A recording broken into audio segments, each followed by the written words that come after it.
औज़ुबिल्लाहि मिनश्शैतानिर्रजीम बिस्मिल्लाहिर्रहमानिर्रहीम अल्लाहुम्मा सल्लि अला मुहम्मदिन व अला आलि मुहम्मदिन कमा सल्लैता अला इब्राहीम व अला आलि इब्राहीम इन्नका हमीदुम मजीद। अल्लाहुम्मा बारिक अला मुहम्मदिन व अला आलि मुहम्मदिन कमा बारकता अला इब्राहीम व अला आलि इब्राहीम इन्नका हमीदुम मजीद। Pharmacy technician session 2021 first year के स्टूडेंट्स को अस्सलाम वालेकुम। उम्मीद है आप लोग सब खैरियत से होंगे। आज से हम अपने subject pharmaceutics first year pharmacy technician के लिए ऑनलाइन क्लासेस का बाकायदा आगाज़ कर रहे हैं। आज हम अपने लेक्चर के दौरान फार्मास्यूटिक्स की डेफिनेशन, फार्मासिस्ट की definition,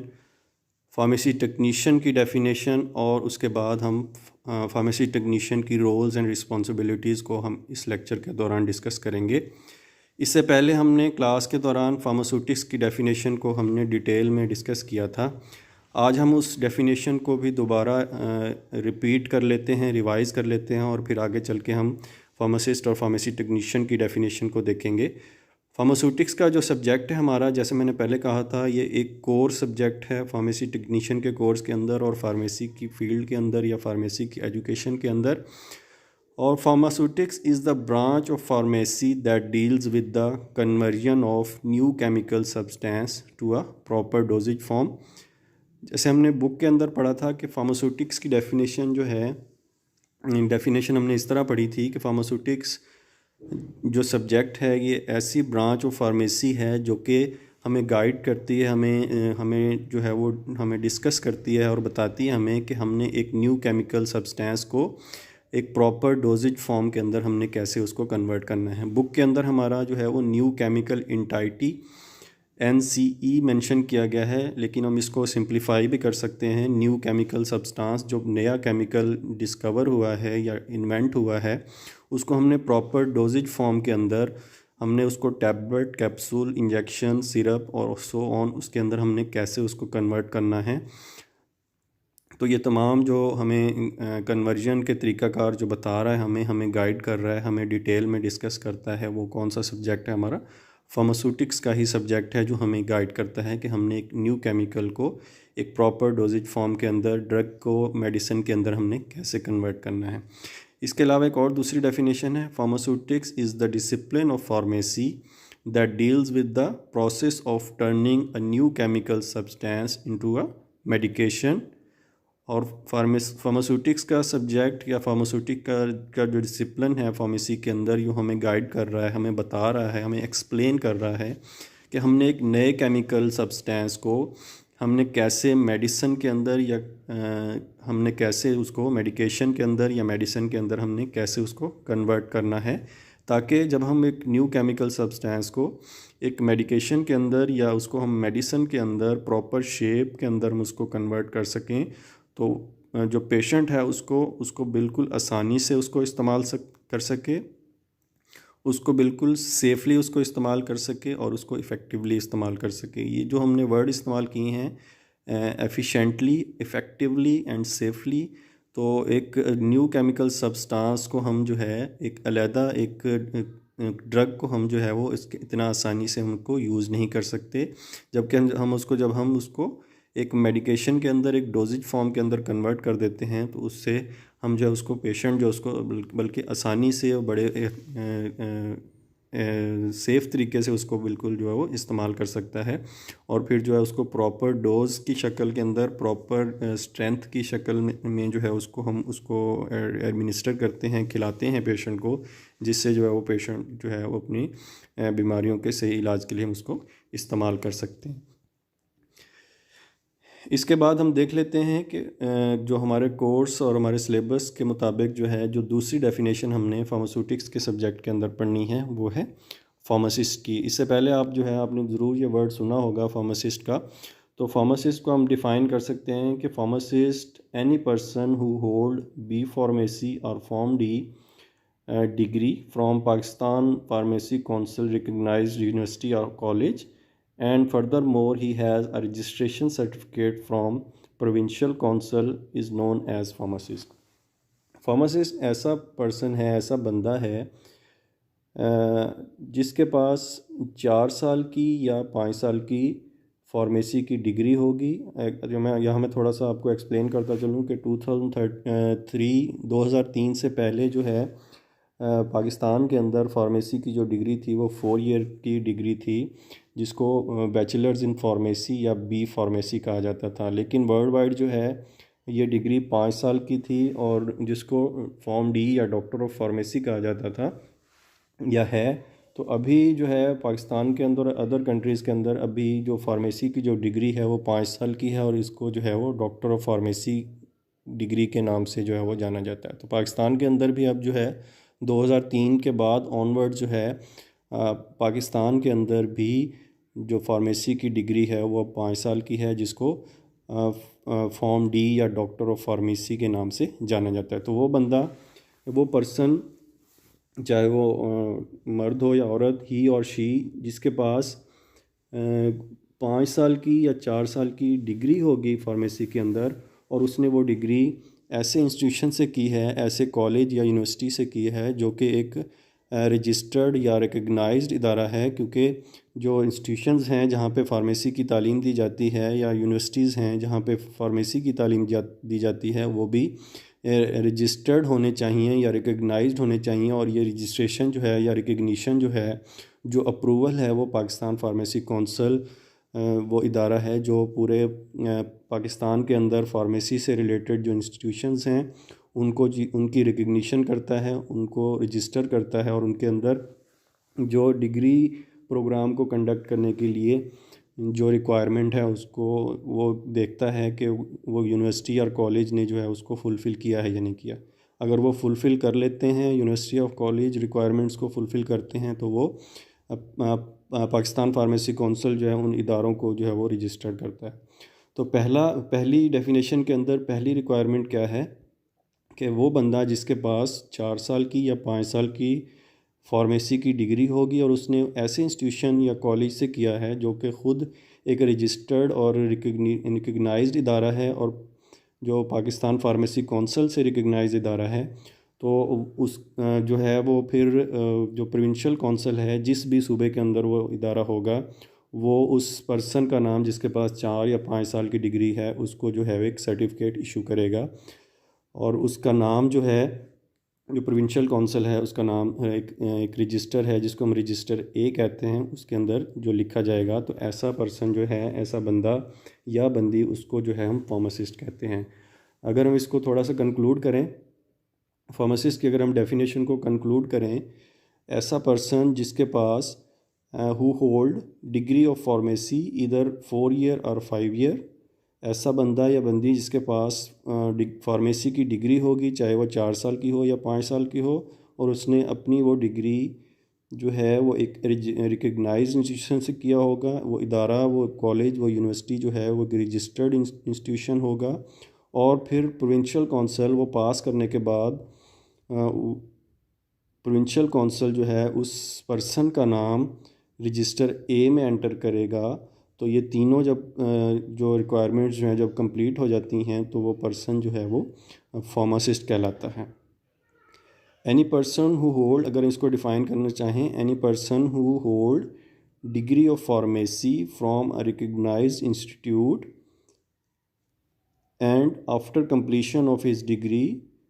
the provincial council enter his or her name in register A, that person is known as pharmacist। इसी तरह अगर हम फार्मेसी टेक्नीशियन को डिफ़ाइन करना चाहें, फार्मेसी टेक्नीशियन जो कोर्स आप करने आए हैं, 2 साल की जो है डिप्लोमा करने आए हैं, अगर हम इसको फार्मेसी टेक्नीशियन को डिफ़ाइन करना चाहें कि हु इज़ फार्मेसी टेक्नीशियन, तो उसी तरह जैसे हमने फार्मासिस्ट को डिफ़ाइन किया था उसी के अंदर हम थोड़ी सी चेंजेस करके फार्मेसी टेक्नीशियन को भी हम उसकी डेफिनेशन को हम पढ़ सकते हैं और याद कर सकते हैं। Any person who hold 2 year diploma in pharmacy from Pakistan Pharmacy Council recognized institute and furthermore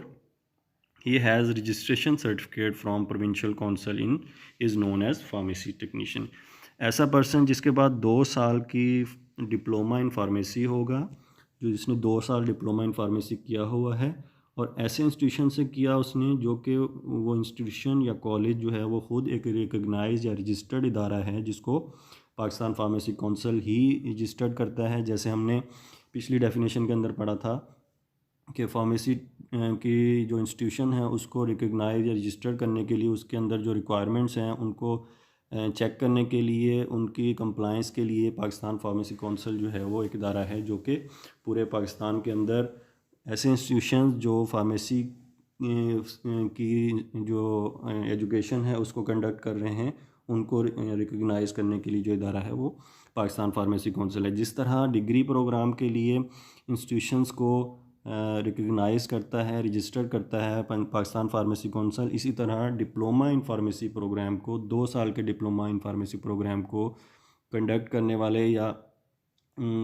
ऐसे इदारों को भी जो है वो पाकिस्तान फार्मेसी कौंसिल ही रजिस्टर्ड और रिकगनाइज़ करता है। उस ऐसा बंदा जिसके पास 2 साल का डिप्लोमा इन फार्मेसी है और उसने ऐसे इंस्टीट्यूशन से किया है, ऐसे कॉलेज से किया है जो कि कॉलेज ख़ुद जो है वो एक रिकगनाइज और रजिस्टर्ड इंस्टीट्यूशन है, और वो पास करने के बाद 2 साल का डिप्लोमा की जो एजुकेशन है, जो स्टडीज़ है, उसको पास करने के बाद प्रोविंशियल कौंसिल जो है उस पर्सन का नाम रजिस्टर बी में एंटर करेगी और एक सर्टिफिकेट इशू करेगी जिसको हम कहते हैं फार्मेसी टेक्नीशियन का certificate. A person who hold diploma in pharmacy from Pakistan Pharmacy Council recognized college or institute, and furthermore he has a registration certificate from provincial council is known as pharmacy technician. The provincial council enter the name of respective pharmacy technician in register be. वो चाहे वो mail है या female है pharmacy technician, उसका नाम register B में enter किया जाएगा, एक रजिस्टर बी में उसका नाम लिखा जाएगा और इसको एक रजिस्ट्रेशन नंबर और एक रजिस्ट्रेशन सर्टिफिकेट इशू किया जाएगा। तो ऐसे पर्सन को हम फार्मेसी टेक्नीशियन कहते हैं। अगर हम इसकी डेफिनेशन को भी थोड़ा सा हम कंक्लूड करना चाहें, any person who hold 2 year diploma in pharmacy, ऐसा बंदा या बंदी जिसके पास 2 साल का डिप्लोमा इन फार्मेसी है, उसने डिप्लोमा इन फार्मेसी किया हुआ है, 2 साल का ड्यूरेशन होता है उसके लिए, और ऐसे इदारे से किया है जो कि एक रजिस्टर्ड और रिकगनाइज इदारा है पाकिस्तान फार्मेसी कौंसिल से, और फिर पास करने के बाद 2 साल के एग्ज़ाम देने के बाद और उन एग्ज़ाम्स को पास करने के बाद उस पर्सन का नाम जो है वो रजिस्टर बी में एंटर किया जाता है। तो ये जब तीनों रिक्वायरमेंट्स फुलफ़िल होती हैं तो ऐसे पर्सन को, ऐसे बंदे को हम कहते हैं फार्मेसी टेक्नीशियन। और आप भी इंशाल्लाह 2 साल पढ़ने के बाद अपने एग्ज़ाम्स को पास करने के बाद, और जो इदारा रजिस्टर्ड इदारा है जैसे Ittehad college of pharmacy and health sciences Rahimiya Khan के अंदर एक रजिस्टर्ड इदारा है पाकिस्तान फार्मेसी कौंसिल की तरफ से, तो 2 साल पास करने के बाद, इस इदारे से पास करने के बाद आपका नाम जब रजिस्टर बी में एंटर किया जाएगा, लिखा जाएगा, और आपको एक रजिस्ट्रेशन नंबर और एक रजिस्ट्रेशन सर्टिफिकेट इशू किया जाएगा, तो आप जो है वो फार्मेसी टेक्नीशियन कहलाएंगे। जब हम मेडिसिन्स की बात करते हैं या हम ड्रग्स की बात करते हैं या बीमारियों के इलाज के लिए जो हम अद्वियात इस्तेमाल करते हैं उसकी जब हम बात करते हैं, तो इन अद्वियात के ऊपर, इन ड्रग्स के लिए जो एक अलहदा से कवानीन होते हैं जिनको हम ड्रग लॉज कहते हैं, और उनके अंदर मुख्तलिफ़ एक्ट्स होते हैं जिनको हम फार्मेसी एक्ट्स के नाम से जानते हैं और उनको हम पढ़ते हैं। तो जब हम अद्वियात के कवानीन पढ़ते हैं, जब हम ड्रग लॉज पढ़ते हैं, तो उसके अंदर हम तमाम चीज़ें जो हैं वो ड्रग लॉज के मुताबिक जो है उसकी इम्प्लीमेंटेशन की जाती है। उसको देखा जाता है कि जो चीज़ें, जो रिक्वायरमेंट जो हैं वो ड्रग लॉज के अंदर या फार्मेसी एक्ट्स के अंदर लिखी गई हैं वो फुलफ़िल हो रही हैं या नहीं हो रही। तमाम अथॉरिटीज़, उनके अंदर ड्रग इंस्पेक्टर हों, फेडरल ड्रग इंस्पेक्टर्स हों, एनालिस्ट हों, तमाम जो हैं वो फार्मेसी एक्ट्स को जो है वो फॉलो करते हैं और ड्रग लॉज को फॉलो करते हैं। तो जब हम ड्रग लॉज की बात करते हैं और उसके अंदर एक्ट्स की बात करते हैं, तो हम जो है पूरे पाकिस्तान के अंदर या पंजाब के अंदर जो ड्रग लॉज और फार्मेसी एक्ट जो फॉलो किया जाता है, दैट इज़ फार्मेसी एक्ट 1967, जो कि 1967 में उसको जो है वो लिखा गया था, और अभी भी पाकिस्तान के अंदर ये जो है वो एक्ट फॉलो किया जाता है। तो जब हम ड्रग लॉज की बात करते हैं या फार्मेसी एक्ट्स की बात करते हैं, तो उसके मुताबिक जो फार्मासिस्ट है, any person who is registered under section 24 in register A और रजिस्टर बी, फार्मेसी एक्ट के मुताबिक वो बंदा चाहे जिसका नाम रजिस्टर ए में हो या रजिस्टर बी में हो, उसको जो है हम फार्मासिस्ट कहते हैं। तो according to pharmacy act, the pharmacist is any person who is registered under section 24 in register A or register B is known as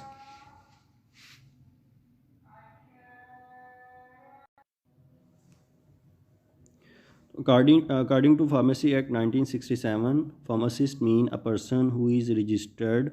under section 24 in register A और रजिस्टर बी। अगर आपसे definition पूछी जाती है pharmacist की, अगर वो simply आपसे कहते हैं कि डिफ़ाइन फार्मासिस्ट, तो आप फिर वही डेफिनेशन जो हमने पिछली स्लाइड्स के अंदर पढ़ी कि ऐसा पर्सन जिसके पास 4 या 5 साल की डिग्री इन फार्मेसी होगी और उसने रजिस्टर्ड और रिकग्नाइज्ड इंस्टीट्यूशन से किया होगा और उसका नाम जो है वो फिर रजिस्टर ए में लिखा जाता है, तो उसको हम फार्मासिस्ट कहते हैं। लेकिन अगर आपसे इस तरह जो है डेफिनेशन पूछी जाती है कि define pharmacist according to pharmacy act 1967, तो फिर आप ये डेफिनेशन लिखेंगे जो आपको इस स्लाइड के अंदर नज़र आ रही है।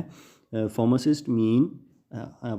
का मतलब वो बंदा, any person who is registered under section 24 in register A और रजिस्टर बी। ये सेक्शन 24 जो है उस जो एक्ट है उसके मुख्तलिफ जो है वो पार्ट्स होते हैं, उसके अंदर जो मेंशन है वो सेक्शन 24 के मुताबिक जो है वो फार्मासिस्ट की डेफिनेशन जो है वो बताई गई है। तो आप फिर जो है अगर आपसे पूछा जाता है कि define pharmacist according to pharmacy act 1967, तो आप फिर जो डेफिनेशन के अंदर लिखेंगे any person who is registered and in register A or register B according to section 24। तो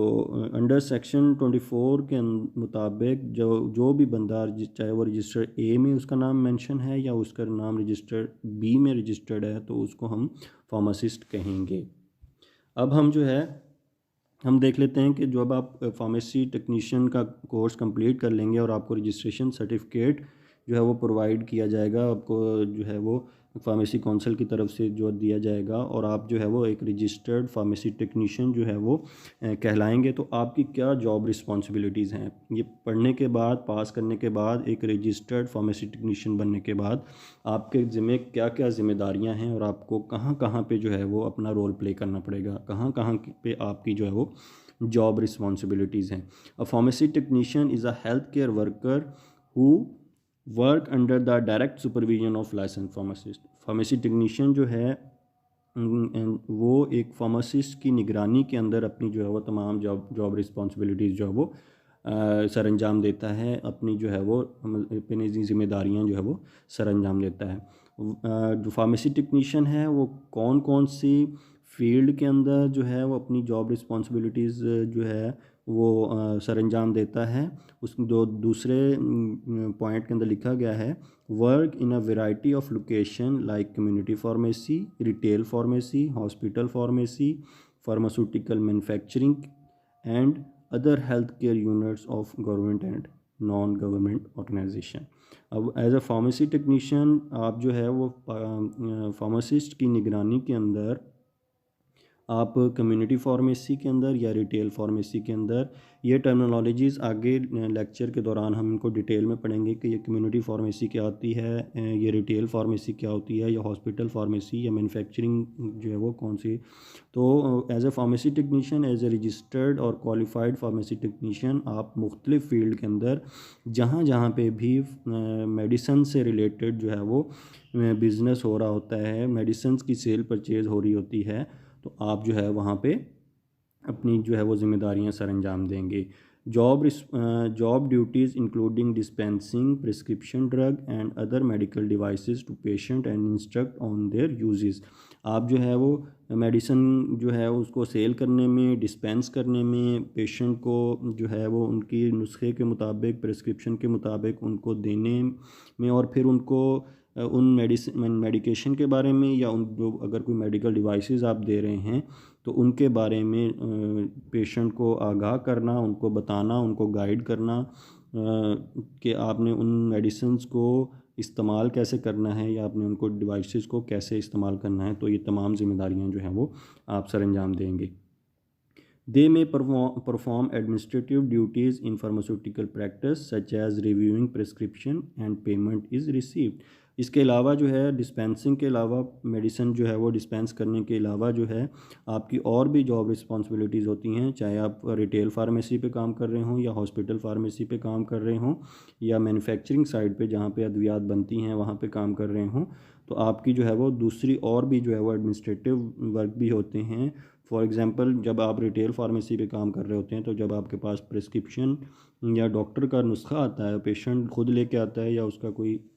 रिलेटिव लेके आता है, तो आपने सबसे पहले जो आपकी रिस्पॉन्सिबिलिटी के अंदर शामिल है कि आपने उसको थॉरली और कम्प्लीटली उसको अच्छी तरह जो है वो रिव्यू कर लेना है, पढ़ लेना है, समझ लेना है, और उसके अंदर अगर कोई प्रॉब्लम्स हैं, अगर कोई लीगल इश्यूज़ हैं, तो फिर आपने अपनी जो सुपरवाइज़र है, जो फार्मासिस्ट है, उसकी इजाज़त और उसकी निगरानी के अंदर आपने जो है वो उसको डॉक्टर के साथ जो है वो कंसल्ट करना है, और उसके अंदर अगर कोई इश्यूज़ हैं, अगर कोई प्रॉब्लम्स हैं, तो आपने उसको करेक्ट करना है। और इसके बाद जो मेडिसिन आपने डिस्पेंस कर देनी है, तो फिर जो है आपने पेमेंट भी रिसीव करनी है, क्योंकि जो है वो कम्युनिटी फार्मेसी या रिटेल फार्मेसी जो है एक business oriented type of pharmacy है। They also speak directly with the patient on phone to aid in the awareness of taking medication on time. कुछ कंट्रीज़ के अंदर, डेवलपिंग कंट्रीज़ के अंदर पेशेंट जो है वो डायरेक्टली फार्मेसी के ऊपर कॉल करते हैं, अपनी मेडिकेशन के बारे में, अपनी मेडिसिन्स के बारे में वो जानना चाहते हैं कि उन्होंने इस्तेमाल कैसे करनी है, या मेडिकेशन या मेडिसिन से रिलेटेड अगर उनके कोई क्यूरीज़ हैं, कोई उनके सवालात हैं, कोई कन्फ्यूजन्स हैं, तो वो डायरेक्टली फार्मेसी के ऊपर कॉल करते हैं। और फिर फार्मासिस्ट और फार्मेसी टेक्नीशियन की ये ज़िम्मेदारी होती है कि वो पेशेंट के साथ डायरेक्टली उनके साथ बात करें, उनकी जो भी क्यूरीज़ हैं, जो भी उनके क्वेश्चंस हैं, या उनको मेडिकेशन से रिलेटेड कोई गाइडेंस चाहिए होती है कि उन्होंने इस्तेमाल कैसे करना है, उसकी जो है वो डोज़ कितनी इस्तेमाल करनी है, या मेडिकेशन से रिलेटेड कुछ भी उनको सवालात होते हैं, तो वो उनको गाइड करना, उनकी रहनुमाई करना जो है एक फार्मेसी टेक्नीशियन और एक फार्मासिस्ट की निगरानी होती है। तो एक बहुत ही इम्पॉर्टेंट जॉब है एक फार्मेसी टेक्नीशियन की, चाहे वो मेडिकेशन की डिस्पेंसिंग के हवाले से हो, या पेशेंट की काउंसलिंग के हवाले से हो, या मेडिकल डिवाइसेस के यूज़ के हवाले से हो, या चाहे वो पेशेंट जो है वो प्रिस्क्रिप्शन को रिव्यू करने के हवाले से हो। जो है ये बहुत ही इम्पॉर्टेंट और बहुत ही जो है वो रिस्पॉन्सिबल काम है, जो कि आप जब आप 2 साल पढ़ लेंगे, आप मेडिसिन्स के बारे में आप अच्छी तरह जान लेंगे, तो आप बेहतर तरीके से एक पेशेंट को जो है वो आप गाइड कर सकते हैं।